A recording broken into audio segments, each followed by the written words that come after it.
Shalom, shalom, shalom la famille. Bienvenue sur cette page. J'aimerais me présenter et présenter un peu la page et présenter un peu le ministère. Pour ceux qui sont abonnés, merci beaucoup d'être abonnés. Et pour ceux qui ne sont pas encore abonnés, s'il vous plaît, faites-le le plus rapidement. Parce que nous avons des choses à partager ensemble. Soyez bénis, bénis, soyez bénis. Je prie que la paix, l'amour, la joie de notre Seigneur Jésus-Christ vous soit donnée par notre tendre Père Céleste. Je viens vous présenter le ministère parce que le ministère s'intitule Jésus-Christ, le roc solide en français, Jesus Christ the Solid Rock Ministries en anglais. Pourquoi Jésus le solid rock? Nous allons regarder dans Psaume 18. Donc, Psaume 18. Psaume 18, verset 3, la Bible nous dit: Éternel, mon rocher, ma forteresse, mon libérateur, mon Dieu, mon rocher où je trouve un abri, mon bouclier, la force qui me sauve, ma haute retraite. Dans Matthieu 7, versets 24 à 27, 24 à 27, nous lisons: C'est pourquoi quiconque entend ces paroles que je dis et les met en pratique sera semblable à un homme prudent qui a bâti sa maison sur le roc. La pluie est tombée, les torrents sont venus, les vents ont soufflé et se sont jetés contre cette maison. Elle n'est point tombée parce qu'elle était fondée sur le roc. Et nous savons tous que notre Seigneur Jésus-Christ est le roc. C'est notre roc, c'est notre force, c'est notre point d'appui, c'est notre point de repère. Alors, pourquoi l'idée du ministère? L'idée du ministère est venue de repartir sur Jésus-Christ parce que je me suis rendu compte qu'il y a beaucoup de choses qui se passent. Il y a tellement de faux pasteurs qui travaillent avec les sirènes, qui travaillent avec des choses bizarres, qui font des miracles bizarres, miracles d'argent, de téléphone, de crédit, des trucs bizarres qui se passent en ce moment. Et on a aussi ces gens de pasteurs et de prophètes qui demandent au peuple de Dieu de ne plus lire la Bible, que Jésus-Christ n'est pas le seul chemin. Il y a tellement d'hérésies qui se passent en ce moment que le moment est venu vraiment qu'on se retourne, qu'on regarde à Jésus. Qui est Jésus? Pourquoi il est venu? Pourquoi il est mort pour nous? Quelle est la récompense pour nous qui croyons? Qu'est-ce qui nous attend après la mort? Qu'est-ce qui nous attend après cette vie? Qu'est-ce que Dieu attend de nous? Qu'est-ce que Jésus a fait? Pourquoi Jésus est mort à la croix? Et la mort de Jésus à la croix, qu'est-ce qu'elle nous a apporté? Quels sont les avantages d'être un enfant de Dieu? Tout ça, ce sont des questions que nous devons savoir. Qui sommes-nous en Christ? Qui sommes-nous en Christ? Qu'est-ce que la mort de Jésus-Christ nous a apporté à nous qui croyons en lui? Ça, ce sont des choses que les enfants de Dieu doivent savoir, doivent connaître pour grandir dans la foi, pour grandir dans la connaissance de Jésus et pour grandir dans la crainte de Dieu. Parce que sans crainte de Dieu, je vous assure, on serait tous perdus. Sans l'amour de Jésus-Christ, on serait tous perdus. Mais Jésus-Christ est la base de tout. Il faut d'abord connaître Jésus avant de connaître le reste. Il faut d'abord connaître Jésus avant d'être transformé. La transformation vient à partir de la parole de Dieu.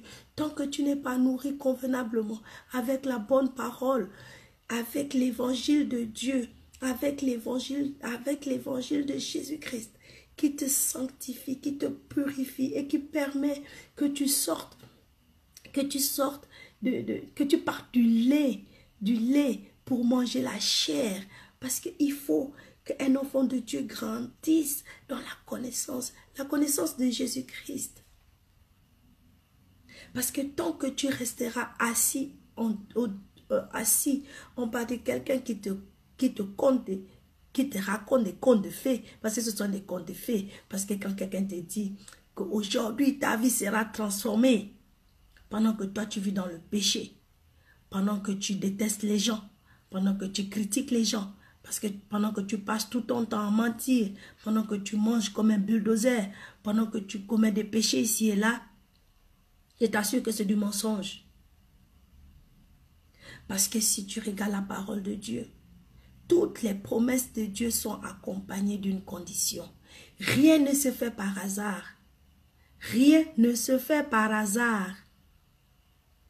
Oui, je sais qu'il y en a qui disent oui, que nous ne sommes plus sous la loi, nous sommes sous la grâce. C'est vrai, nous sommes sous la grâce. Mais la grâce, permet-elle le péché? Non. La grâce ne permet pas le péché. Alors, pour mieux connaître Dieu, pour mieux être au-dessus de Dieu, pour mieux servir Dieu, pour mieux se préparer pour l'avenir, je vous assure, parce qu'un pasteur qui a vendu son âme au diable, qui sait que son temps est fini, qui sait qu'il n'a rien à faire, qui sait que lui, son règne, c'est maintenant, après sa mort, il n'aura rien, il n'a rien à foutre de toi, il n'a rien à foutre de ton âme, il n'a rien à foutre de ta vie, il n'a rien à foutre de tes enfants. Lui, son but, c'est d'être riche et riche maintenant. Maintenant, c'est à toi de voir. Est-ce que tu veux le suivre? Parce que toi, ton âme t'appartient. On n'a une seule âme. Si tu la perds définitivement. Hier, je regardais une vidéo qui m'a vraiment traumatisée d'un pasteur qui disait à ses croyants, un grand pasteur, il a dit, prenez un cadenas, versez l'huile dedans, vous versez de l'huile dans le cadenas, vous jetez la bouteille d'huile derrière vous et vous bloquez le cadenas. Et vous aurez le travail, vous aurez l'argent, vous aurez des miracles qui vont arriver. Est-ce que ce seul petit geste, ça veut dire que tu as pris ta vie, tu as mis dans le cadenas et tu l'as jeté. Ton âme, tu l'as enfermée dans le cadenas. Donc les miracles que tu reçois, que ce soit l'argent, que ce soit le travail, que ce soit peu importe ce que tu recevras, c'est à l'échange de ton âme que tu as vendue à la sirène d'eau. Ce sont des choses graves que des enfants de Dieu qui sont nés de nouveau, qui sont baptisés, mais ne connaissent pas la différence. Ils ne font pas attention à ce qui est bon pour eux et ce qui n'est pas bon pour eux.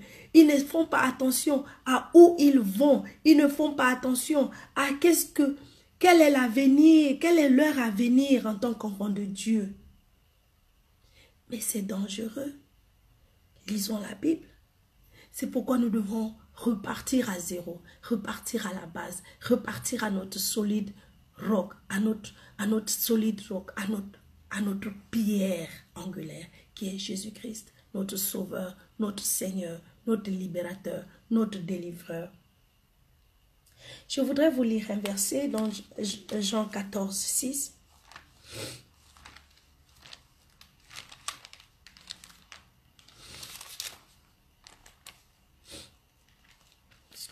Excusez-moi. Jean 14, 6. La Bible dit, Jésus lui-même dit, je suis le chemin, la vérité et la vie. Nul ne vient au Père que par moi. Ça, c'est Jésus qui dit. Il dit qu'il est le chemin, la vérité et la vie. Nul ne vient au Père que par lui. Nul ne vient au Père que par lui. Donc, pas par les anges. Parce qu'aujourd'hui, on a aussi des faux pasteurs qui enseignent les choses sur les anges. Pas par notre propre comportement. Parce qu'on ne pourra jamais être saint. C'est le sang de Jésus qui nous sanctifie. Pas par toutes les interdictions qu'on entend ici et là. Oh, tu ne dois pas porter le tissage, tu ne dois pas te maquiller, tu ne dois pas porter les pantalons. Oh, tu ne dois pas faire ceci, tu ne dois pas faire cela. C'est une perte de temps. Parce que c'est le Saint-Esprit qui convainc. Une fois tu es rempli, toutes ces choses-là. Si ça doit arriver dans ta vie, que quelque chose doit changer, le Saint-Esprit te convaincra. Parce que nous ne sommes plus sous la loi. Alors, je voudrais pour conclure lire 1 Jean 5. Je voudrais que nous lisons 1 Jean 5.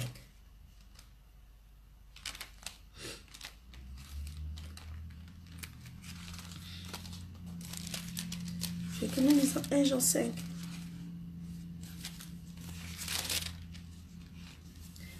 Pourquoi je veux lire que je veux que nous lisons 1 Jean 5?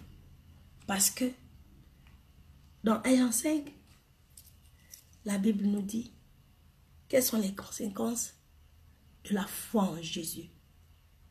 Pas la foi au pasteur, pas la foi au prophète, pas la foi à l'apôtre, pas la foi à qui que ce soit d'autre, mais la foi en Jésus.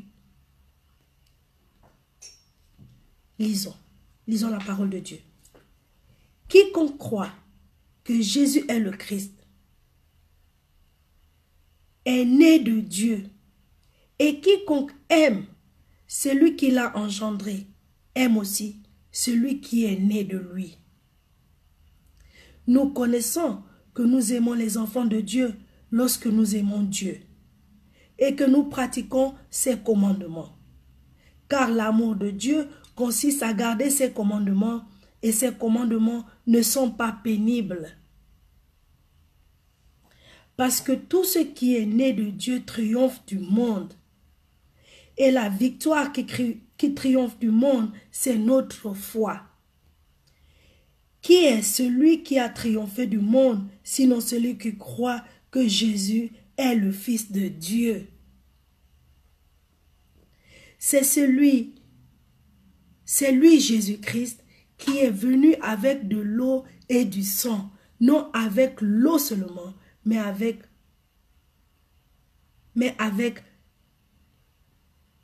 l'eau et le sang. Et c'est l'Esprit qui rend témoignage, parce que l'Esprit est la vérité.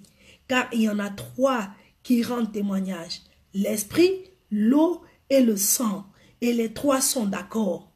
Si nous recevons le témoignage des hommes, le témoignage de Dieu est plus grand. Car le témoignage de Dieu consiste en ce qu'il a rendu témoignage à son Fils. Celui qui croit au Fils de Dieu a ce témoignage en lui-même. Celui qui ne croit pas Dieu le fait menteur, puisqu'il ne croit pas au témoignage que Dieu a rendu à son Fils. Et voici ce témoignage: c'est que Dieu nous a donné la vie éternelle et que cette vie est dans son Fils. Celui qui a le Fils a la vie. Celui qui n'a pas le Fils de Dieu n'a pas la vie. Je vous ai écrit ces choses afin que vous sachiez que vous avez la vie éternelle, vous qui croyez au nom du Fils de Dieu. Voilà la récompense de ceux qui croient en Jésus-Christ, qui craignent Dieu et qui mettent en pratique sa parole. La vie éternelle. Donc, quand tu abandonnes Jésus pour suivre les miracles, pour suivre les hommes de Dieu, pour suivre les prophètes, les pasteurs, les bishops, les archibishops, les révérends, les quoi, tu perds ton temps, tu perds ton âme et tu perds ta récompense qui est la vie éternelle. Maintenant, la balle est dans ton camp. Que choisis-tu? La vie éternelle ou la mort spirituelle? Ou la mort éternelle? On va dire ça clair, la mort éternelle. Que choisis-tu? Parce que la balle est dans ton camp. La balle est dans ton camp. Je m'appelle Ilan Kalolebeki. Je suis gabonaise d'origine et néerlandaise d'adoption. Je suis mariée, je suis mère, par la grâce de Dieu. Je viens d'une famille de 10. J'ai 3 grands frères, 3 grandes sœurs et un grand frère. Et j'ai 5 petits frères. Donc, je suis bien entourée. Merci de regarder la vidéo. Merci d'aimer, merci de commenter. Merci de me donner vos avis. Parce que c'est la première vidéo. Alors, j'espère que je n'ai pas été trop longue. Mais surtout, j'espère que j'ai été droit au but. Car c'est notre objectif ici. Merci encore. Que Dieu vous bénisse abondamment. Que la paix, la joie, l'amour, la grâce de notre Seigneur Jésus-Christ vous soit donnée. Par son Père, notre Seigneur et notre Père éternel. Au nom de Jésus, nous avons parlé et échangé. Amen. Merci.